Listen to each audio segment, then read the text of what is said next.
अभिनव झा की इस अनोखी कक्षा में आपका फिर से एक बार स्वागत है। हम लोग देख रहे थे सीए फाइनल के इनडायरेक्ट टैक्स का सुपर फास्ट रिवीजन, जिसमें मैं बहुत ही जल्दी जल्दी सारी चीज़ों को कवर करवा के देता हूं आपको।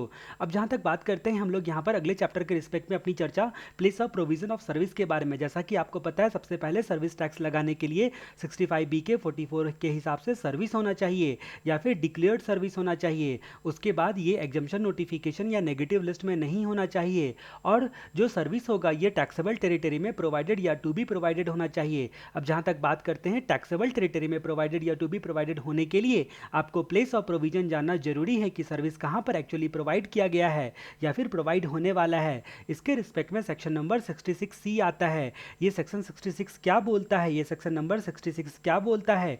ये 66C बोलता है कि सेंट्रल गवर्नमेंट के पास पावर होता है place of provision of service के रिस्पेक्ट में रूल बनाने का, और अपने पावर को इस्तेमाल करते हुए place of provision of service rules जो है 2012 में बनाया सेंट्रल गवर्नमेंट ने। Place of provision of service rules 2012 बनाया, जिसके बारे में हम लोग चर्चा करने के लिए जा रहे हैं। अब ये place of provision of service rules क्यों बनाया गया? क्योंकि एग्जैक्टली कहाँ पर सर्विस प्रोवाइड किया गया है या फिर टू बी प्रोवाइडेड है उसको डिटरमाइन करने के लिए, या फिर सेंट्रल गवर्नमेंट ने रूल में बताना है कि deem to have been provided या deem to have been agree to be provided किसको माना जाए। ठीक है, तो ये रूल हम लोग अब देखने के लिए जा रहे हैं। रूल नंबर 14 हम लोग देखते हैं, order of application of rule. सबसे पहले हम लोग रूल नंबर 14 से ही शुरुआत करते हैं। यहाँ पर क्या बताया गया है? यहाँ पर बताया गया है कि जहाँ पर प्राइमा फेसी जो प्रोविजन ऑफ सर्विस होता है उसका प्लेस एक से ज़्यादा रूल से डिटरमाइन होता है, और जो भी एक से ज़्यादा रूल से आप डिटरमाइन करते हो वो इक्वल मेरिट वाले रूल्स हैं। तो ऐसी परिस्थिति में जो रूल लैटर फॉल करेंगे, जो रूल बाद में फॉल करेंगे, उसके हिसाब से प्लेस ऑफ प्रोविजन लिया जाएगा। ठीक है, तो यहाँ पर रूल नंबर 14 हम लोगों ने देखा। अब हम लोग रूल नंबर 3 के से शुरुआत करते हैं। ये रूल नंबर 3 क्या बोलता है? प्लेस ऑफ प्रोविजन जनरली जहाँ पर आपका सर्विस प्रोवाइड किया जाता है, मतलब जिसका कोई नहीं होता, उसका रूल नंबर 3 होता है। कहने का मतलब है कि जिसका प्लेस ऑफ प्रोविजन 4 से लेकर 12 तक में डिटरमाइन नहीं किया जा सकता, उसके लिए केवल रूल 3 एप्लीकेबल होता है। रूल 3 क्या बोलता है कि जनरली जो सर्विस रिसीव करते हैं उसका लोकेशन जो है वो हम लोग लेंगे। जनरली सर्विस रिसीवर का लोकेशन लिया जाता है सब्जेक्ट टू कंडीशन कि रूल नंबर 4 से 12 में किसी में प्लेस ऑफ प्रोविजन डिटरमाइन नहीं किया जा सके। लेकिन अगर सर्विस रिसीवर का location ordinary course of business में जाना नहीं जा सकता है, तो ऐसी परिस्थिति में सर्विस प्रोवाइडर का लोकेशन हम लोग लेते हैं। रूल नंबर 4 क्या बोलता है? रूल नंबर 4 बोलता है परफॉर्मेंस बेस्ड सर्विस के बारे में। यहाँ पर दो बातें बताई गई है, एक आपका क्लॉज ए और दूसरा क्लॉज बी। क्लॉज ए बोलता है आपके गुड्स के रिस्पेक्ट में परफॉर्मेंस के बारे में, गुड्स के रिस्पेक्ट में परफॉर्मेंस के बारे में, और क्लॉज बी बोलता है कि अगर मान लो कि रिसीवर का फिजिकल प्रेजेंस होना जरूरी है, मान लो पर्सन के रिस्पेक्ट में ये बताता है, पर्सन के रिस्पेक्ट में, ठीक है, उसका फिजिकल प्रेजेंस होना जरूरी है। अब जहाँ तक गुड्स की बात करते हैं तो गुड्स के केस में एक होता है आपका जनरल, ठीक है, और दूसरा होता है स्पेशल केस। ये जनरल केस और स्पेशल केस नाम मैंने दिया है समझने के लिए, अदरवाइज ये आपके रूल में नहीं लिखा हुआ है। तो प्लेस ऑफ प्रोविजन जहाँ पर सर्विस परफॉर्म किया जाता है, ठीक है, उस गुड्स के रिस्पेक्ट में प्लेस ऑफ प्रोविजन जहाँ पर सर्विस परफॉर्म किया जाता है उसको हम लोग प्लेस ऑफ प्रोविजन मानेंगे। ठीक है, प्लेस जहाँ पर सर्विस एक्चुअली परफॉर्म किया जाता है। और जहाँ तक बात करते हैं स्पेशल सिचुएशन के बारे में कि अगर सर्विस रिमोट लोकेशन से प्रोवाइड किया जाता है, ठीक है, इलेक्ट्रॉनिक माध्यम से, इलेक्ट्रॉनिक मीन्स से, तो जहाँ पर सर्विस लेते के वक्त में गुड्स अवेलेबल था उसको प्लेस ऑफ प्रोविजन मानते हैं। जहाँ पर सर्विस लेते वक्त में गुड्स अवेलेबल था उसको हम लोग प्लेस ऑफ प्रोविजन मानते हैं। लेकिन अगर मान लो गुड्स का टेम्प्रोरी इंपोर्ट किया गया है, भारत में रिपेयर करवाने के लिए टेम्प्रोरी इंपोर्ट किया गया है, तो ऐसी परिस्थिति में रिपेयर सर्विस लेने के लिए अगर मान लो इंपोर्ट किया गया है और टैक्सेबल टेरिटरी में पुट टू यूज़ नहीं होता है, ठीक है, टैक्सेबल टेरिटरी में पुट टू यूज़ किए बिना एक्सपोर्ट कर दिया जाता है, तो ये रूल नंबर 4 अप्लाई नहीं होगा। और जिसका कोई रूल नहीं होता उसके लिए रूल 3 होता है। यानी कि यहाँ पर मैंने क्या बोला, गुड्स अगर टेम्प्रोरी इंपोर्ट किया जाता है भारत में रिपेयर करवाने के लिए और बिना टैक्सेबल टेरिटरी में पुट टू यूज़ किए हुए एक्सपोर्ट कर दिया जाता है, ठीक है। अब पुट टू यूज़ जो है टैक्सेबल टेरिटरी में अगर रिपेयर के लिए इसेंशियल है तो किया जा सकता है, इसेंशियल पार्ट ऑफ रिपेयर को के अलावा, ठीक है, पुट टू यूज़ नहीं करना है, ठीक है, तो ये रूल अप्लाई नहीं होगा। उसके बाद हम लोग पर्सन के रिस्पेक्ट में देखते हैं जो सर्विस रिसीव करने वाला पर्सन है या उसके बिहाफ में कोई अदर पर्सन है, जिस केस में फिजिकल प्रेजेंस होना आवश्यक होता है, तो उस सिचुएशन में लोकेशन जहां पर सर्विस परफॉर्म किया जाता है उसको प्लेस ऑफ प्रोविजन मानेंगे। लोकेशन जहां पर सर्विस परफॉर्म किया जाता है उसको प्लेस ऑफ प्रोविजन मानेंगे। यहां पर हम लोगों ने देखा था रिमोट लोकेशन के केस में जो लोकेशन जहां पर गुड्स अवेलेबल होता है, और यहां पर हम लोगों ने देखा इंपोर्ट के केस में इंपोर्ट किया जाता है रिपेयर के लिए। ठीक है, तो वो सारी कहानी हम लोगों ने रूल 4 इस तरह से कंप्लीट की। अब हम लोग रूल 5 के बारे में चर्चा करते हैं, जो कि इमूवेबल प्रॉपर्टी के रिस्पेक्ट में बताता है। अगर गुड्स पर जो आप सर्विस ले रहे हो, मतलब वो गुड्स अगर इमूवेबल प्रॉपर्टी है और उससे डायरेक्टली रिलेटेड सर्विस है, तो ऐसी परिस्थिति में प्लेस ऑफ प्रोविजन उस प्लेस को माना जाएगा जहां पर इमूवेबल प्रॉपर्टी लोकेटेड होता है या फिर लोकेशन लोकेटेड होने वाला है बनने के बाद। ठीक है, तो उसको माना जाएगा। रूल नंबर 6 की जहां तक बात करते हैं, सर्विस रिलेटिंग टू इवेंट की जहां तक हम लोग बात करते हैं, तो इवेंट का मतलब होता है जैसे कि कल्चरल इवेंट या फिर आर्टिस्टिक्स या स्पोर्टिंग, साइंटिफिक, एजुकेशनल या फिर इंटरटेनमेंट से रिलेटेड, या फिर कोई भी सेलिब्रेशन हो गया, कॉन्फ्रेंस हो गया, फेयर एग्जीबिशन हो गया या फिर सिमिलर इवेंट हो गया। ठीक है, तो इवेंट के रिस्पेक्ट में मान लो कि एडमिशन, ऑर्गेनाइजेशन या फिर अदर ऑक्सिलरी सर्विस जो है वो एंसिलरी सर्विस प्रोवाइड की जाती है। तो प्लेस यहाँ पर इवेंट होने वाला है या इवेंट होगा या हो रहा है, ठीक है, उसको हम लोग place of provision of service मानेंगे। उसको हम लोग place of provision of service मानेंगे।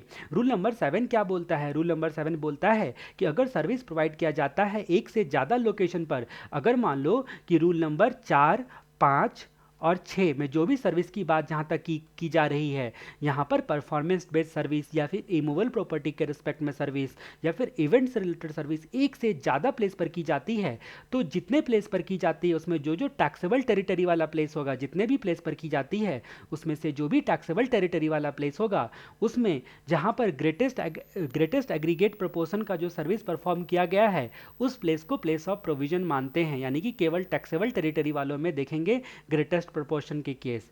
अब जहां तक हम लोग बात करते हैं रूल नंबर 8 की, service provider and service receiver located in taxable territory. अगर मान लो कि रूल नंबर 4 को अप्लाई करके 4, 5 या 6 को अप्लाई करके मान लो कि आउटसाइड द टैक्सेबल टेरिटरी आता है, आउटसाइड टैक्सेबल टेरिटरी आता है आपका प्लेस ऑफ प्रोविजन।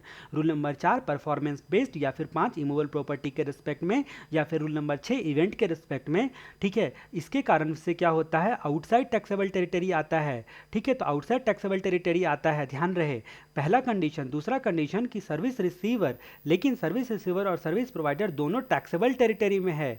ठीक है, दोनों टैक्सेबल टेरिटरी में है, तो 4, 5 या 6 को अप्लाई करके आउटसाइड टैक्सेबल टेरिटरी में आता है, लेकिन ये दोनों लोग टैक्सेबल टेरिटरी में है। तो ऐसी परिस्थिति में रूल नंबर 8 क्या बोलता है कि सर्विस रिसीवर को रूल नंबर 8 को रूल नंबर 14 के साथ हम लोग पढ़ेंगे।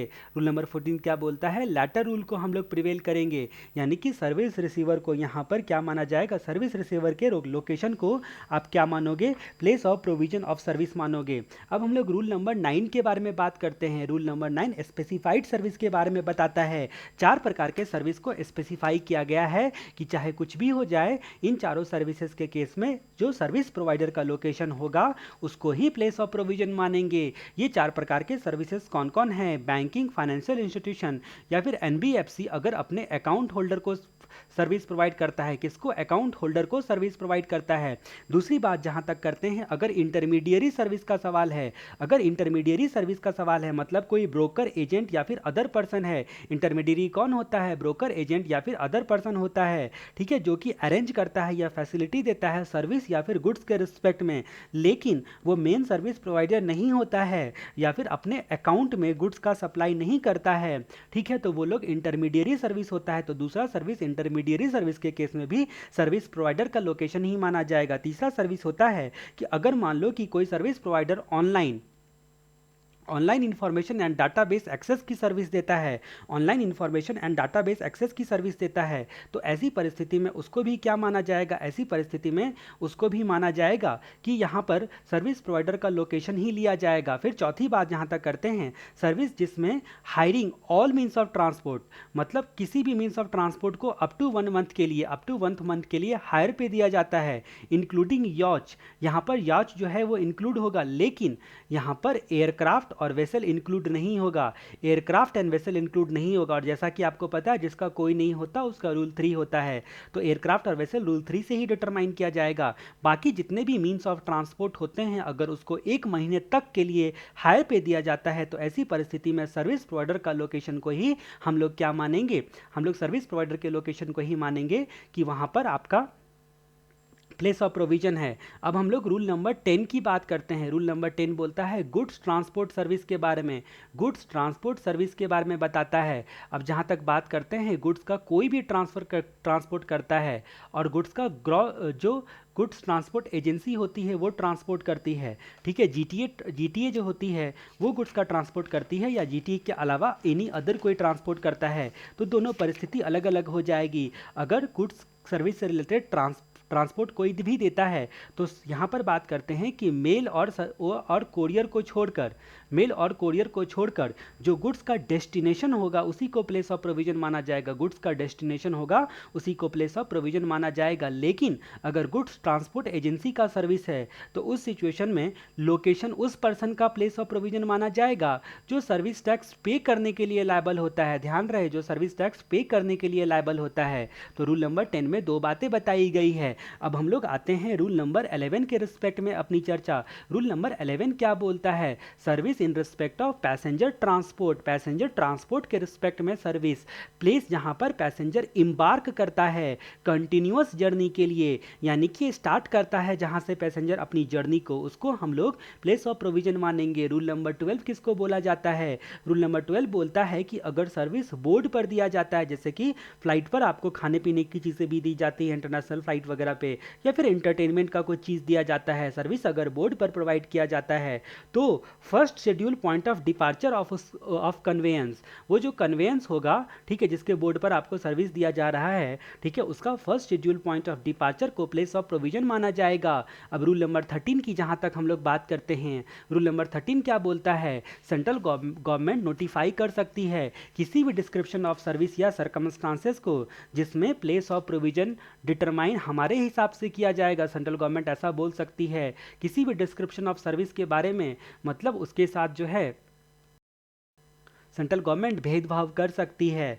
कब, मतलब सब्जेक्ट टू कंडीशन कि आपका सेंट्रल गवर्नमेंट जो होता है वो ऐसा क्यों करेगी, किस चीज़ को ध्यान में रखकर करेगी, तो डबल टैक्सेशन के दायरे से बचने को ध्यान में रख के, टैक्स अवॉइडेंस प्रैक्टिस से बचाया जा सके इसलिए, और इंडोजीनियस प्रैक्टिस को बढ़ावा दिया जा सके, ठीक है, उसके रिस्पेक्ट में। रूल नंबर 14 हम लोग ऑलरेडी देख चुके हैं। हम लोग अगला चैप्टर देखने के लिए जा रहे हैं, exemption to small service provider.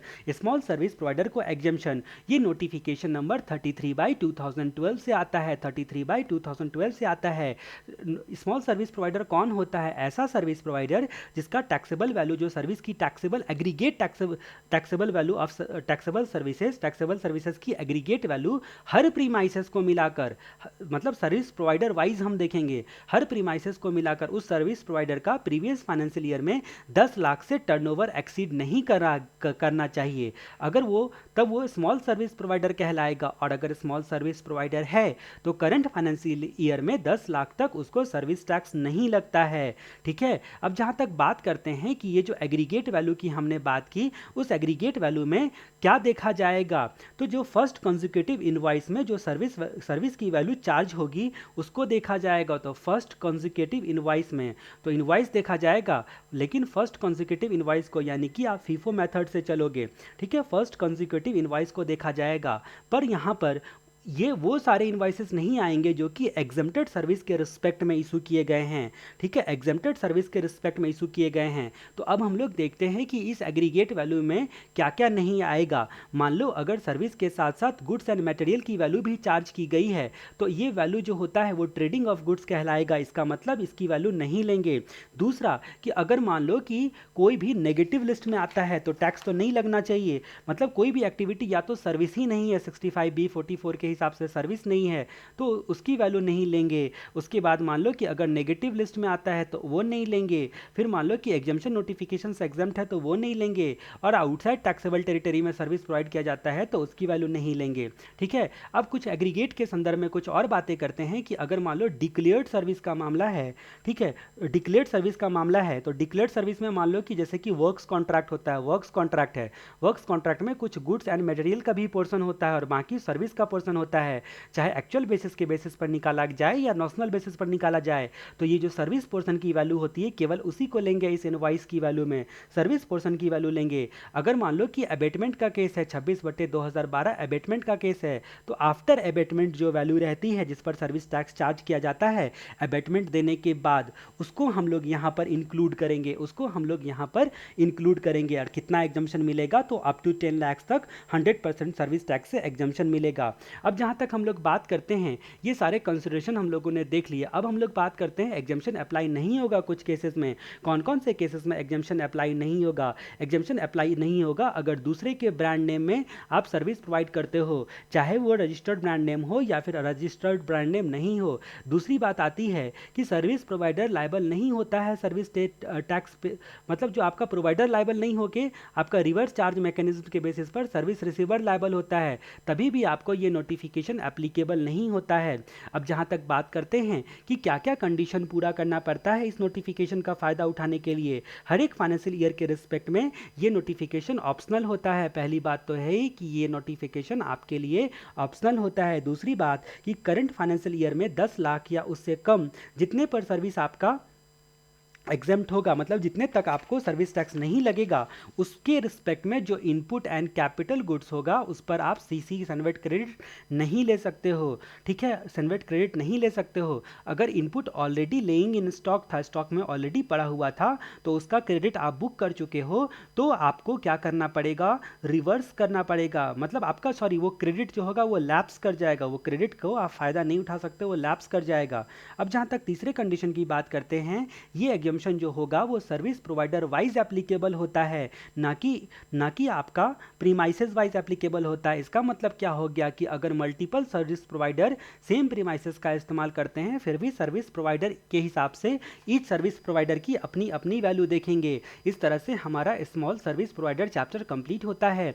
अब हम लोग बात करते हैं चैप्टर नंबर 7 के रिस्पेक्ट में। चैप्टर नंबर 7 थोड़ा कॉम्प्लेक्स आपको लगेगा, जरा ध्यान से सुनना। ठीक है, खासकर एक्सपोर्ट ऑफ सर्विस में जो रिबेट की कहानी है वो थोड़ी कठिन आपको लगेगी, इसीलिए थोड़ा कंसंट्रेशन की आवश्यकता आपको ज़्यादा है इस रिवीजन लेक्चर में। तो हम लोग जहाँ तक बात करते हैं सबसे पहले स्पेशल इकोनॉमिक जोन के रिस्पेक्ट में बात करते हैं। जो भी स्पेशल इकोनॉमिक जोन का डेवलपर होता है या फिर जो भी यूनिट लोकेटेड होता है स्पेशल इकोनॉमिक जोन में, डेवलपर होगा स्पेशल इकोनॉमिक जोन का या फिर यूनिट जो लोकेटेड होगा स्पेशल इकोनॉमिक जोन में, इसका नाम मैं क्या बोलूँगा, सेज वाले। इसका नाम मैं क्या बोलूँगा, सेज वाले लोग। तो सेज वाले लोग बोलूँगा तो आपको दोनों वर्ड आपको एक साथ ख्याल आना चाहिए।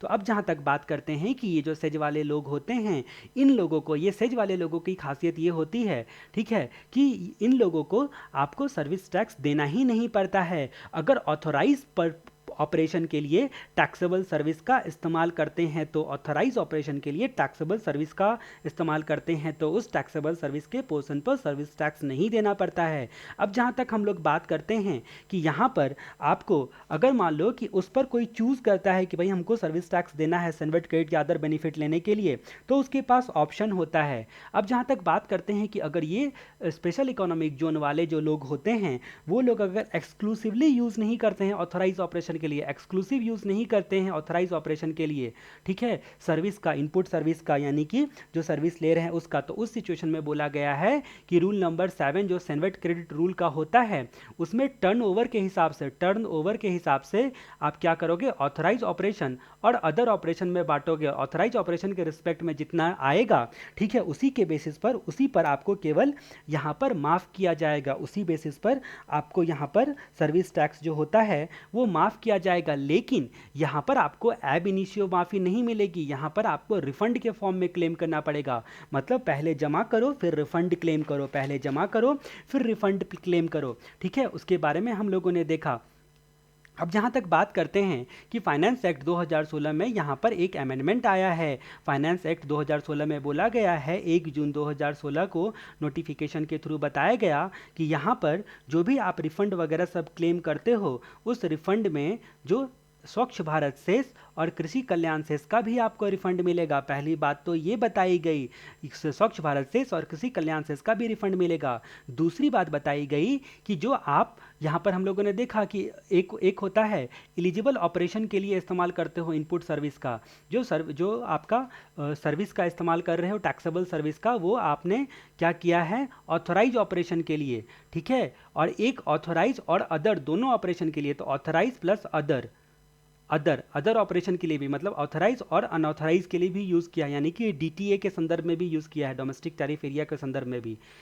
तो अब इसको हम लोग क्या बोलेंगे, वर्ड मैं यहाँ पर यूज़ करने के लिए जा रहा हूँ कॉमनली यूज्ड। तो कॉमनली यूज्ड पर जो टैक्स बनेगा, कॉमनली यूज पर जो टैक्स बनेगा, टैक्स लायबिलिटी बनेगी, सर्विस टैक्स लायबिलिटी, उसको पहले कैलकुलेट किया जाएगा। इसी का मैनर बताया गया है यहाँ पर कि ये स्वच्छ भारत सेस और कृषि कल्याण सेस आप कैसे क्लेम करोगे यहाँ पर रिफंड के लिए। तो ये क्लेम करने के लिए सबसे पहले आपको कॉमनली यूज पर टैक्स लायबिलिटी डिटरमाइन करनी पड़ेगी। टैक्स लायबिलिटी आपने डिटरमाइन कर लिया, उसके बाद 14% से उसको डिवाइड करना पड़ेगा और 0.5% से मल्टीप्लाई करके आपने स्वच्छ भारत सेस क्लेम करना है और कृषि कल्याण सेस भी सेम मैनर में आपको क्लेम करना है। तो ये वाली बात आपको यहाँ पर बताई गई है, ठीक है। तो इस तरह से मैनर होता है जिससे आप स्वच्छ भारत सेस और कृषि कल्याण सेस के अमाउंट को जान सकते हो और टैक्स लायबिलिटीज आपको कॉमनली यूज के रिस्पेक्ट में जाननी है। तो इस तरह से हम लोगों ने देखा स्पेशल इकोनॉमिक जोन के बारे में अपनी चर्चा। अब हमारी चर्चा थोड़ी और कॉम्प्लेक्स होगी, एक्सपोर्ट ऑफ सर्विस के रिस्पेक्ट में होगी, ये आपको ध्यान देना है। तो यहाँ पर सेक्शन नंबर 93A क्या बोलता है, सेक्शन नंबर 93A बोलता है कि सेंट्रल गवर्नमेंट के पास पावर होता है रिबेट ग्रांट करने का एक्सपोर्ट के रिस्पेक्ट में। किसके पास पावर होता है, तो सेंट्रल गवर्नमेंट के पास पावर होता है कि एक्सपोर्ट के रिस्पेक्ट में वो रिबेट ग्रांट कर सके। अब जहां तक इस रिबेट की चर्चा हम लोग करते हैं, 93A रिबेट की चर्चा जहां तक हम लोग करते हैं, इस रिबेट के बारे में हम लोग कुछ खास चीजें देखते हैं। कब कब एक्सपोर्ट ऑफ सर्विस माना जाएगा, कब कब एक्सपोर्ट ऑफ सर्विस माना जाएगा। अगर सर्विस प्रोवाइडर जो होगा वो टैक्सेबल टेरिटरी में है और सर्विस रिसीवर जो होता है वो आउटसाइड इंडिया में लोकेटेड होता है। ध्यान रहे मैंने नॉन टैक्सेबल नहीं बोला, आउटसाइड इंडिया में लोकेटेड होता है। अब सर्विस प्रोवाइडर इस सर्विस रिसीवर को, आउटसाइड इंडिया वाले सर्विस रिसीवर को सर्विस दे रहा हो, पहला कंडीशन तो ये है। दूसरा कंडीशन, जो भी सर्विस दे रहा हो वो नेगेटिव लिस्ट में नहीं आना चाहिए। तीसरा कंडीशन, यहाँ पर प्लेस ऑफ प्रोविजन जो होता है वो आउटसाइड इंडिया में डिटरमाइन होना चाहिए, ठीक है। और चौथा कंडीशन, ये जो सर्विस रिसीवर इनको पेमेंट करेगा वो बोला गया है कन्वर्टेबल फॉरेन एक्सचेंज में करेगा, कन्वर्टेबल फॉरेन एक्सचेंज में करेगा पेमेंट। अब यहाँ पर पेमेंट के रिस्पेक्ट में एक बात ध्यान देने वाली बात है, पेमेंट के रिस्पेक्ट में एक बात ध्यान देने वाली बात है। तो सबसे पहले तो आपको कंडीशन पूरा करना पड़ेगा कि आपका सर्विस एक्सपोर्ट ऑफ सर्विस कहलाना चाहिए, एक्सपोर्ट ऑफ सर्विस कहलाना चाहिए। फाइनेंस एक्ट 2016 में क्या बोला गया कि ये जो पैसा आएगा आपका कन्वर्टेबल फॉरेन एक्सचेंज वाला, ये पैसा जो होगा वो आपका फीमा के हिसाब से, फॉरेन एक्सचेंज मैनेजमेंट एक्ट 1999 के हिसाब से, जो आरबीआई ने टाइम पीरियड दिया गया है, टाइम लिमिट दिया गया है, उस टाइम लिमिट के अंतर्गत वापस आ जाना चाहिए। अगर उस टाइम लिमिट के अंतर्गत, यहाँ पर जहाँ तक मुझे याद है 6 महीने का टाइम लिमिट है, अगर उस टाइम लिमिट के अंतर्गत वापस नहीं आया तो ऐसी परिस्थिति में जो भी आप रिबेट क्लेम कर चुके हो या किए हो, ठीक है, तो ऐसी परिस्थिति में उस रिबेट को माना जाएगा कभी आप उसके लिए एलिजिबल ही नहीं थे और अकॉर्डिंगली नोटिफिकेशन इन ऑफिशियल गैजेट के प्रिस्क्राइब्ड मैनर से आप पर रिकवरी प्रोसीडिंग चलेगा, यानी कि वो रिबेट का पैसा आपसे रिकवर किया जाएगा। तो ध्यान रहे एक कंडीशन मैंने यहाँ पर क्या बोला, ध्यान रहे मैंने क्या बोला, एक्सपोर्ट ऑफ सर्विस कहलाने के लिए पहले तो सर्विस प्रोवाइडर टैक्सेबल टेरिटरी में लोकेटेड होना चाहिए और सर्विस रिसीवर आउटसाइड इंडिया में लोकेटेड होना चाहिए। दूसरी बात कि जो भी सर्विस दिया जा रहा है सर्विस प्रोवाइडर के द्वारा वो नेगेटिव लिस्ट में नहीं होना चाहिए। तीसरी बात की place of provision of service मतलब प्लेस आउटसाइड इंडिया में होना चाहिए, ठीक है, पॉप आउटसाइड इंडिया में स्थापित होना चाहिए। सर्विस प्रोवाइडर को पेमेंट कन्वर्टेबल फॉरेन एक्सचेंज में रिसीव होना चाहिए। सर्विस प्रोवाइडर और सर्विस रिसीवर दोनों आपका, ये जो दोनों होगा वो एक ही पर्सन का आपका एस्टेब्लिशमेंट नहीं होना चाहिए, मतलब एक ही पर्सन का डिफरेंट एस्टेब्लिशमेंट नहीं होना चाहिए, जैसा कि 65B के 44 में एक्सप्लेनेशन 3 देखते वक्त वक्त हम लोगों ने देखा था। मतलब वो मेयरली एस्टेब्लिशमेंट नहीं होना चाहिए, डिस्टिंक्ट पर्सन का आपका मेयरली एस्टेब्लिशमेंट नहीं होना चाहिए, ठीक है, वो सच में अलग अलग पर्सन होना चाहिए, ठीक है, ये भी एक क्राइटेरिया है। और यहाँ पर जो कंडीशन देखा कि पेमेंट कन्वर्टेबल फॉरेन एक्सचेंज में रिसीव होना चाहिए, उसके रिस्पेक्ट में फाइनेंस एक्ट 2016 ने बोला कि फेमा में बताए गए टाइम लिमिट के जो फेमा में टाइम लिमिट जो आरबीआई ने बताया है उसके अंतर्गत पैसा जो है उसका रिमिटेंस होना चाहिए, अदरवाइज ये माना जाएगा कि आप कभी रिबेट के लिए एलिजिबल ही नहीं थे एक्सपोर्टर भाई साहब, मतलब और अकॉर्डिंगली आपसे रिकवरी की जाएगी प्रिस्क्राइब्ड मैनर में, ये फाइनेंस एक्ट 2016 में बताया गया।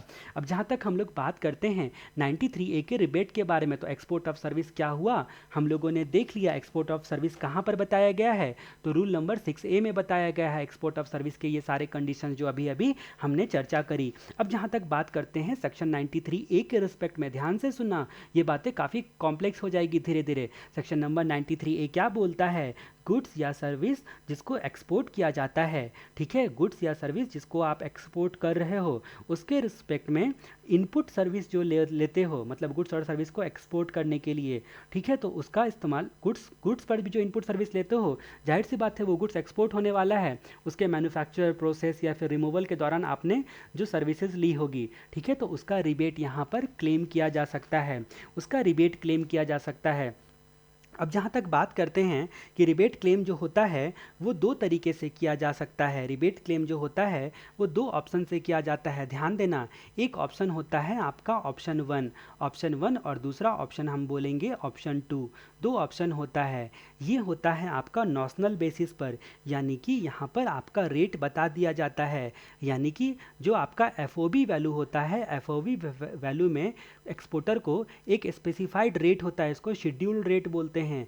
वो रेट से एक्सपोर्टर ने कंडीशन अगर पूरा किया हुआ है तो उसके अकाउंट में, उसके खाते में उतना पैसा जमा कर दिया जाता है, ठीक है, यहाँ पर इसको फिक्स्ड रेट बेसिस का ऑप्शन बोलते हैं। सेकंड होता है कि डॉक्यूमेंट दिखाकर और कंडीशन को पूरा करके एक्चुअल बेसिस पर आप रिबेट क्लेम कर सकते हो, एक्चुअल बेसिस पर आप रिबेट क्लेम कर सकते हो। अब जहाँ तक ये रिबेट की बात होती है ऑप्शन 1 और ऑप्शन 2 में, उससे पहले हम लोग कंडीशन देखते हैं कि रिबेट क्लेम करने के और कहाँ कहाँ रिबेट क्लेम कर सकते हो और क्या क्या कंडीशन होता है। यहाँ पर दो नोटिफिकेशन के बारे में हम लोग चर्चा करने के लिए जा रहे हैं। ये जो रिबेट आप ऑप्शन 1 और ऑप्शन 2 से करने वाले हो उसको बोलते हैं 41/2012, 41/2012 ऑप्शन 1 और ऑप्शन 2, 41/2012। एक और हम लोग जानेंगे 31/2012। ये मुख्य रूप से ये नोटिफिकेशन आपके ट्रांसपोर्ट के रिस्पेक्ट में, जो आप ट्रांसपोर्ट करवाते हो, यानी कि ट्रांसपोर्ट सर्विस लेना भी, अगर आप एक्सपोर्ट करना चाहते हो गुड्स का, तो उस सिचुएशन में आप क्या करोगे, उस सिचुएशन में आपको ट्रांसपोर्ट यानी कि जो गुड्स कैरेज वाला होता है उसकी सर्विस लेनी पड़ेगी। अब उसकी सर्विस अगर आपको लेनी पड़ेगी तो उसके रिस्पेक्ट में जो उनका सर्विस जो होता है उस पर आपको रिबेट मिलेगा, उसके लिए नोटिफिकेशन 31/2012 है, 31/2012 है।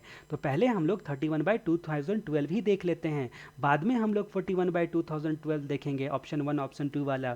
तो 31/2012 क्या बोलता है, यहाँ पर बोलता है कि अगर मान लो एक्सपोर्टर गुड्स एक्सपोर्ट करने के लिए ट्रांसपोर्ट का सर्विस लेता है या कि मतलब गुड्स कैरेज का सर्विस लेता है, तो जो भी प्लेस ऑफ रिमूवल होगा या फिर अदर प्लेस, ठीक है, अदर प्लेस या प्लेस ऑफ रिमूवल से अगर मान लो कि आईसीडी या फिर सीएसएफ, ठीक है, मतलब आपका इनलैंड कंटेनर डिपो या फिर कंटेनर फ्रेट स्टेशन या फिर पोर्ट या फिर एयरपोर्ट या फिर आपका लैंड कस्टम स्टेशन, यहाँ तक ले जाने के लिए जो सर्विस लेगा उस पर आपको रिबेट मिलेगा, उस जो गुड्स कैरेज की जो सर्विस होती है उस पर आपको रिबेट मिलेगा। दूसरा बताया गया है कि अगर मान लो कि सीएसएफ से, ठीक है, या फिर आपका आईसीडी से, इनलैंड कंटेनर डिपो या सीएसएफ से अगर आप गुड्स को ले जाते हो पोर्ट, ठीक है, पोर्ट या फिर एयरपोर्ट या फिर लैंड कस्टम स्टेशन तक, ठीक है, तो उसके रिस्पेक्ट में भी जो आपको रिबेट मिलता है वो 31/2012 के तहत मिलता है। मतलब गुड्स कैरेज के रिस्पेक्ट में जो सर्विस टैक्स लगता है वो एग्जेम्प्ट होगा आपका, वो एग्जेम्प्ट होगा 31/2012 के हिसाब से। अब हम लोग आते हैं 41/2012 के रिस्पेक्ट में चर्चा, जो कि 93A से गवर्न होती है, 41/2012 के रिस्पेक्ट में अपनी चर्चा। अब ये क्या बोलता है 41/2012 क्या बोलता है, सबसे पहले तो ये एक कुछ कंडीशंस बताता है। कंडीशन क्या बताता है, पहला कंडीशन कंडीशन कि आपको रिबेट जो होगा रिफंड के फॉर्म में मिलेगा, मतलब पहले पे करो उसके बाद वापस ले लो, ठीक है, रिफंड के फॉर्म में मिलेगा। दूसरी बात कि स्पेसिफाइड सर्विस यहाँ के रिस्पेक्ट में आपको रिफंड मिलेगा, स्पेसिफाइड सर्विस के रिस्पेक्ट में। अब स्पेसिफाइड सर्विस के रिस्पेक्ट में यानी कि अगर आपका स्पेसिफाइड सर्विस एक्सपोर्ट गुड्स है तो उस सिचुएशन में जो रिमूवल होता है, जो रिमूवल के बाद आप सर्विस ले रहे हो, ठीक है, जो भी आपका फैक्ट्री या फिर अदर प्लेस होता है, अदर प्लेस ऑफ रिमूवल, उसके बाद जो सर्विस ले रहे हो वो सर्विस के रिस्पेक्ट में को स्पेसिफाइड सर्विस बोला गया है। लेकिन अगर एक्सपोर्ट ऑफ सर्विस का मामला है तो ऐसी सिचुएशन में एनीवेयर, कहीं पर भी आप ले रहे हो, ठीक है, यहाँ पर कोई कंडीशन नहीं है, यहाँ पर कंडीशन है गुड्स के रिस्पेक्ट में, एक्सपोर्ट गुड्स के रिस्पेक्ट में जो सर्विस ले रहे हो तो उसको स्पेसिफाइड सर्विस बोलोगे। और एक बात यहाँ पर बोला गया है कि इस स्पेसिफाइड सर्विस में जो सनवेट क्रेडिट रूल का, सनवेट क्रेडिट रूल का जो रूल 10 होता है, रूल एल होता है, रूल 2L होता है, जो कि इनपुट सर्विस को डिफाइन करता है, इसमें कुछ एक्सक्लूजन पार्ट होते हैं, एक्सक्लूड होते हैं, ठीक है, तो एक्सक्लूजन पार्ट वाले यहाँ पर नहीं आएंगे, स्पेसिफाइड सर्विस में एक्सक्लूजन पार्ट वाले नहीं आएंगे। ये दो कंडीशन आपका हो गया। तीसरा कंडीशन क्या होता है? तीसरा कंडीशन होता है कि उस स्पेसिफाइड सर्विस के रिस्पेक्ट में रिबेट क्लेम जो आप कर रहे हो, इस स्पेसिफाइड सर्विस पर सनवेट क्रेडिट भी नहीं मिलेगा, इस स्पेसिफाइड सर्विस पर सनवेट क्रेडिट भी नहीं मिलेगा। और चौथी बात, ये जो सेज वाले लोग हमने देखे थे, स्पेशल इकोनॉमिक जोन वाले लोग देखे थे, अब इन लोगों को तो टैक्स लगता नहीं है, सर्विस टैक्स, तो ये लोग एलिजिबल नहीं होते हैं इस रिबेट को क्लेम करने के लिए। ये सेज वाले लोग एलिजिबल नहीं होते हैं रिबेट को क्लेम करने के लिए। ये सारे कंडीशन को पूरा कर दिए तो आप ऑप्शन 1 या ऑप्शन 2 के तहत रिबेट को क्लेम कर सकते हो। अब जहाँ तक हम लोग बात करते हैं ऑप्शन 1 और ऑप्शन 2 के बारे में, जैसा कि मैंने आपको रिबेट क्लेम करने के बारे में बताया था 93A के संदर्भ में 41/2012 नोटिफिकेशन, उसमें मैंने आपको क्या बोला था ऑप्शन 1 के बारे में। ऑप्शन 1 क्या बोलता है? शेड्यूल ऑफ रेट के बेसिस पर आप क्या करते हो, मतलब रेट शेड्यूल में बताया गया रहेगा उतना रिबेट आप क्लेम कर सकते हो। इसको नॉशनल बेसिस या एडहॉक बेसिस भी बोल सकते हो। मतलब रिबेट का अमाउंट कैसे कैलकुलेट किया जाएगा? जो एफओबी वैल्यू होगी गुड्स की, एफओबी वैल्यू, ठीक है, एफओबी वैल्यू कस्टम में आपने पढ़ा होगा, फ्री एंड बोर्ड वैल्यू इसको बोलते हैं। इसमें जो भी परसेंटेज स्पेसिफाइड होगा उस परसेंटेज स्पेसिफाइड तक आपको रिफंड मिल जाएगा, ठीक है, रिफंड मिल जाएगा और आपको यानी कि एक्सपोर्टर को, एक्सपोर्टर के बैंक अकाउंट में पैसा डिपॉजिट कर दिया जाएगा अपने आप। मतलब एक बार आप कंडीशन पूरा करो तो बार बार जो है आपको क्लेम करने की ज़रूरत नहीं है, हर बार जो है आपको अपने आप पैसा जाके आपके खाते में चला जाएगा एक्सपोर्टर साहब। लेकिन यहाँ पर दो कंडीशन में आपको ये ऑप्शन 1 का रिबेट नहीं मिलेगा।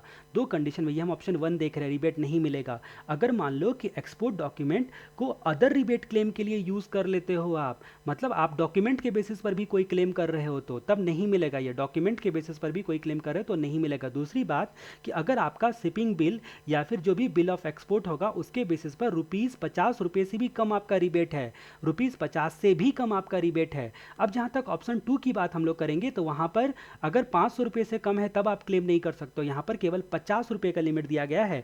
लेकिन ऑप्शन 2 में ₹500 से कम है तभी रिबेट क्लेम नहीं कर सकते हो, ठीक है। तो ऑप्शन 2 की कहानी। अब सबसे पहले हम लोग बात करते हैं कि यहाँ पर एक कंडीशन ऑप्शन नंबर 2 में जाने का कंडीशन ये क्या हो गया, डॉक्यूमेंट के बेसिस पर, डॉक्यूमेंट दिखाकर जो भी एक्चुअल आपका रिबेट बनता है वो एक्चुअल रिबेट ले लो। अब ये डॉक्यूमेंट वाले में एक विशेष चीज़ गौर करने वाली बात ये है कि अगर मान लो कि ऑप्शन 1, यहाँ पर एक कंडीशन, विशेष कंडीशन ये है कि ऑप्शन 1 में जो आप रिबेट क्लेम कर रहे हो, ठीक है, ऑप्शन 1 का रिबेट मल्टीप्लाई बाय 20% अगर कम है, अगर कम है 1 और 2 के डिफरेंस से, 1 और 2 के डिफरेंस से, तो उस सिचुएशन में आप ऑप्शन 2 में नहीं जा सकते हो।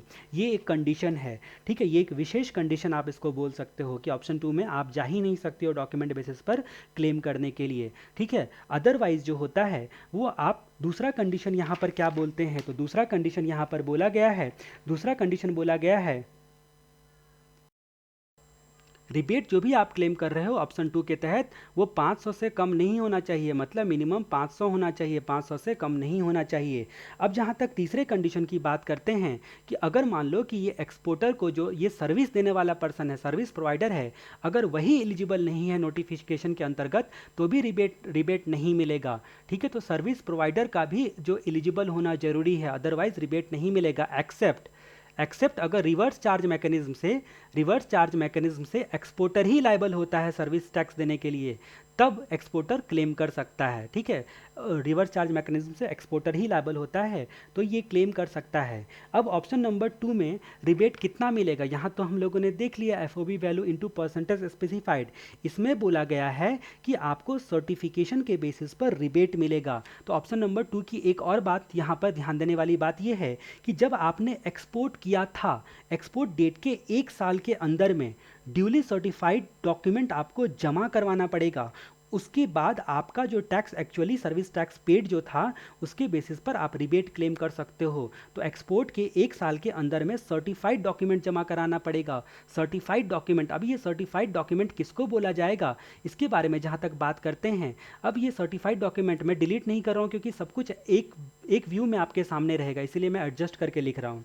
ठीक है, अब ये सर्टिफाइड डॉक्यूमेंट एक होता है सेल्फ सर्टिफिकेशन। सेल्फ सर्टिफिकेशन कब होगा, जब आपका 0.5% ऑफ एफओबी वैल्यू तक आपका रिबेट क्लेम है तो सेल्फ सर्टिफिकेशन चलेगा। अदरवाइज आपको कॉस्ट अकाउंटेंट, चार्टर्ड अकाउंटेंट या फिर कॉस्ट अकाउंटेंट का सर्टिफिकेट देना पड़ेगा। चार्टर्ड अकाउंटेंट या कॉस्ट अकाउंटेंट का सर्टिफिकेट देना पड़ेगा। तो ये थी आपकी ऑप्शन नंबर 2 की पूरी कहानी। ठीक है, ये थी आपकी ऑप्शन नंबर 2 की पूरी कहानी। और जहाँ तक हम लोग बात करते हैं 31/2012 ऑलरेडी हम लोग देख चुके हैं। 31/2012 ऑलरेडी हम लोग देख चुके हैं, जो मुख्य रूप से ट्रांसपोर्ट के रिस्पेक्ट में था। अब जहाँ तक हम लोग बात करते हैं कि यहाँ पर exemption to taxable services provided against issue of script under various scheme of the government. अगर एक्सपोर्टर के पास स्क्रिप्ट है, स्पेसिफाइड स्क्रिप्ट है, ठीक है, जिसको वो इशू कर देता है, तो जो भी इन्होंने इनपुट सर्विस के रिस्पेक्ट में जो भी टैक्सेस वगैरह सब लगते हैं वो नहीं लगेंगे। ठीक है, अब एक्सपोर्टर को इसके लिए बहुत सारे कंडीशन पूरा करने पड़ते हैं। अब एक्सपोर्टर जो होता है ये स्क्रिप्ट इशू तभी करेगा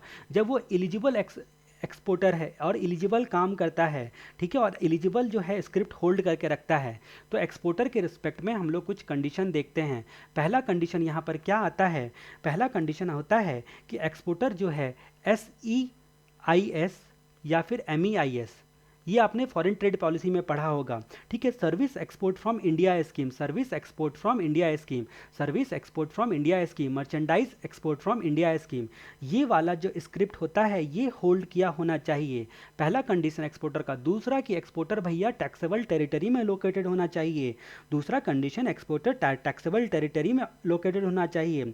ठीक है, अब जहाँ तक बात करते हैं कि ये वाला जो स्क्रिप्ट अगर इशू कर देगा इस एक्सपोर्टर, तो जो उनको सर्विस दे रहा है वो टैक्स देने से, सर्विस टैक्स देने से बच जाएगा। ठीक है, अब जहाँ तक बात करते हैं कि एक्सपोर्टर के लिए कुछ और क्राइटेरिया क्या क्या है। एक्सपोर्टर जो एक्सपोर्ट करेगा, ठीक है, वो उसी कंट्री और टेरिटरी में करेगा जिसको सेंट्रल गवर्नमेंट ने नोटिफाई किया गया है। एक्सपोर्ट करेगा वही, जो भी जिसके रिस्पेक्ट में आप जो स्क्रिप्ट का इस्तेमाल कर रहे हो, तो कंट्री भी जो नोटिफाई करेंगे सरकार, उसी के रिस्पेक्ट में आप एक्सपोर्ट करोगे।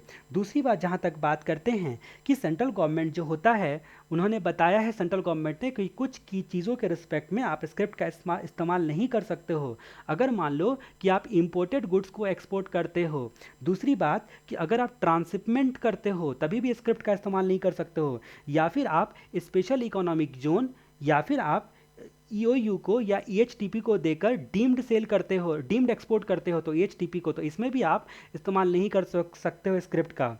या फिर सेंट्रल गवर्नमेंट ने कुछ प्रोडक्ट को नोटिफाई किया है, तो नोटिफाइड प्रोडक्ट। ठीक है, तो इस चीज़ को अगर आप एक्सपोर्ट करते हो तो इसके संदर्भ में आप स्क्रिप्ट का इस्तेमाल नहीं कर सकते हो। तो ये 4 कंडीशन हम लोगों ने देखे। और 5वां condition, central government other condition as may be prescribed, other condition भी नोटिफाई कर सकती है, अदर कंडीशन भी नोटिफाई कर सकती है।